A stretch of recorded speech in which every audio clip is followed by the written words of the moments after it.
What's up, guys? Grimsy42 here, back with part 3, the exciting conclusion of the Chronicles of Dodongo. In this part, Billy, Dodongo, and I, we discuss a few more tidbits. We kind of close up the conversation, and you even get a rare glimpse into a little behind the scenes of the rivalry within the competition between Billy and Jay when they're game chasing. So I hope you guys enjoy this final part, and here it is. He's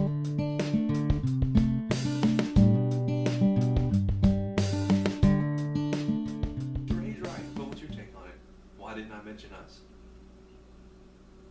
Because there's no need to.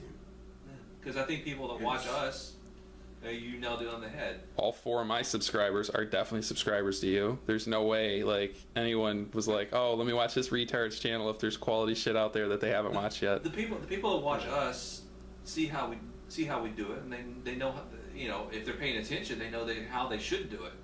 But what I mean by is there's no need to is in other words, it's our footage, it's your editing process, and pretty much it's the game chasers. It's nobody else's opinion really on what goes out there.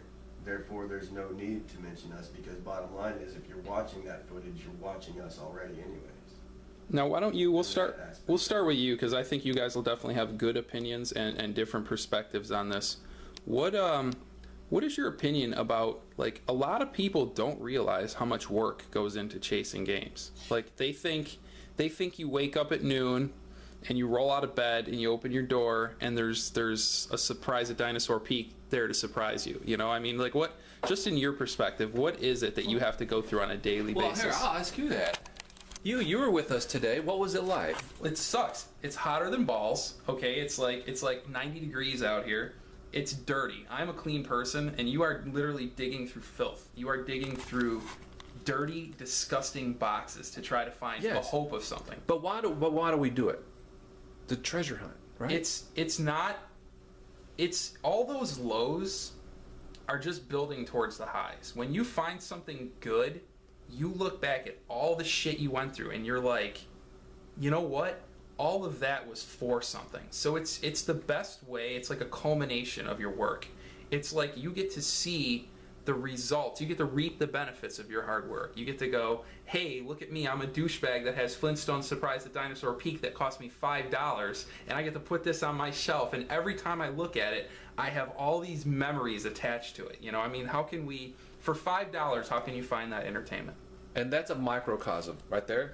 That's a microcosm of everything we go through. Because that entire day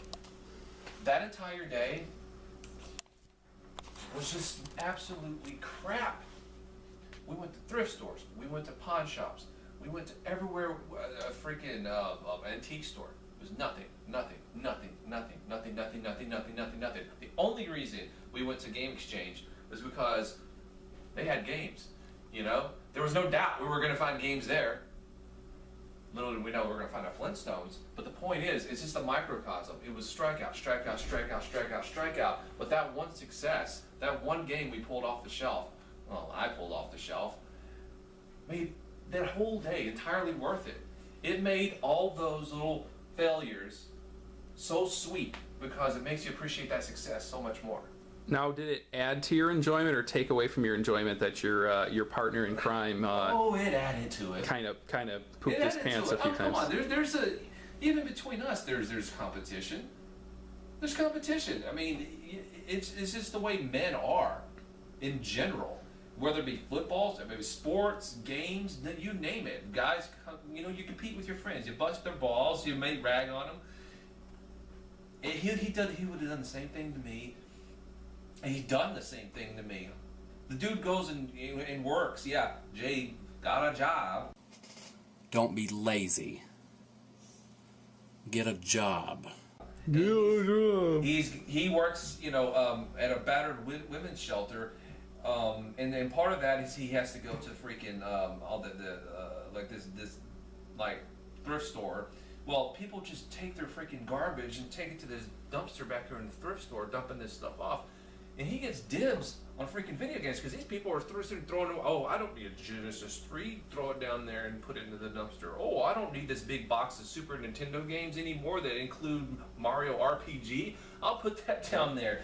Oh, I don't need this Darth Vader carrying case anymore. Throw that down there. So he's always rubbing that in on me. Look, guess what I got today. So I don't feel bad about it because guys do that, man. What's your take? Do you get enjoyment out of your brother's suffering like that?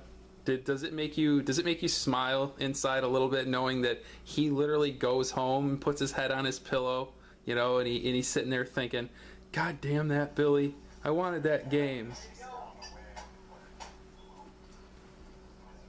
Hang on, we're at beer number 2. We finally got done with our fast one. That was a 17-minute beer, Mr. Speedy.